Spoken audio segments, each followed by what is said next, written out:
হুম, একটি বৃত্তের অন্তঃস্থ বিন্দু থেকে বৃত্তের উপর অঙ্কিত স্পর্শকের সংখ্যা কত হবে? আচ্ছা, জ্যামিতির মৌলিক উপপাদ্য থেকে আমরা কিছু জানতে পারি। যেমন হচ্ছে, বৃত্তের বহিস্থ বিন্দু থেকে যদি দুটো স্পর্শক আঁকা যায়, অর্থাৎ বৃত্তের এটা বৃত্তের বহিস্থ বহিস্থ বাইরের দিকে কোনো একটা যদি বিন্দু থাকে, হ্যাঁ, বহিস্থ বিন্দু থেকে বিন্দু থেকে হ্যাঁ, দুটি দুটি স্পর্শক স্পর্শক আঁকা যায় আঁকা যায় এটা উপপাদ্য থেকেই জানা যায়, ঠিক আছে। আবার দেখা যায় যে বৃত্তের পরিধির উপর যদি অবস্থিত কোনো বিন্দু থেকে, মানে বৃত্তের পরিধির উপর যদি দেখা গেল একটা পরিধি আছে, হ্যাঁ, সে পরিধির উপর যদি কোনো বিন্দু থাকে, হ্যাঁ, সেটা দিয়ে একটা স্পর্শক আঁকা যায়। আবার আবার বৃত্তের পরিধির পরিধির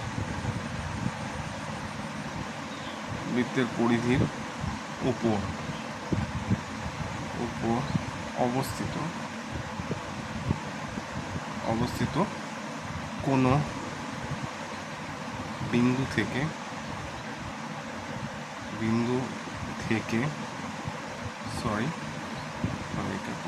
থেকে ঠিক আছে, যদি আমি কোনো স্পর্শক আঁকতে যাই, হ্যাঁ, তাহলে সেটা একটাই হবে সংখ্যাটা, একটি মাত্র স্পর্শক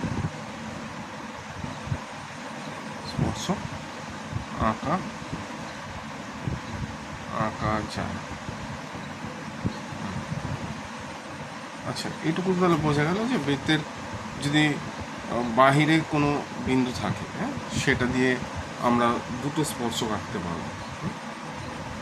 আবার বৃত্তের পরিধির উপর যদি কোনো বিন্দু অবস্থিত থাকে, সেটা দিয়ে একটা মাত্র স্পর্শক আঁকা যায়। কিন্তু বৃত্তের অন্তঃস্থ ভিতরে যদি কোনো বিন্দু থাকে, সেটা দিয়ে স্পর্শক আঁকা যায়, সেটা দিয়ে আসা যায়। আবার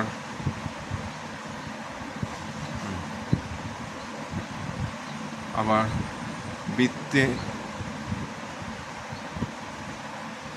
বৃত্তের অন্তঃস্থ বিন্দু থেকে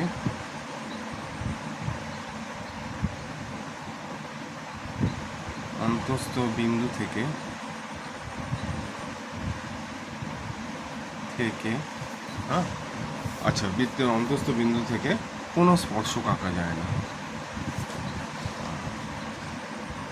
বিন্দু থেকে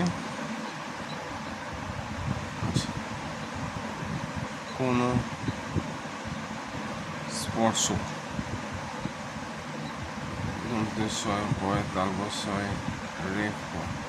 স্পর্শক আঁকা যায় না। অতএব মানে যেটা উত্তরটা হবে হচ্ছে, অ্যান্সার হবে শূন্য, মানে কিছুই আঁকা যাবে না। বৃত্তের বাইরে যদি কোনো একটা বিন্দু থাকে, সেটা দিয়ে বৃত্তের উপর দুটো স্পর্শক আঁকা যায়। আচ্ছা, বৃত্তের পরিধির উপর যদি কোনো বিন্দু থাকে, সেটা দিয়ে একটা স্পর্শক আঁকা যায়। কিন্তু বৃত্তের ভিতরে অন্তঃস্থ কোনো বিন্দু থাকে, বৃত্তের মধ্যে, ভিতরে অর্থ অন্তঃস্থ, বৃত্তের মধ্যে যদি বিন্দু থাকে, সেটা দিয়ে কিন্তু কোনো স্পর্শকই আঁকা যায় না। তাহলে সেটা সংখ্যা হবে শূন্য, 0, এটাই অ্যান্সার।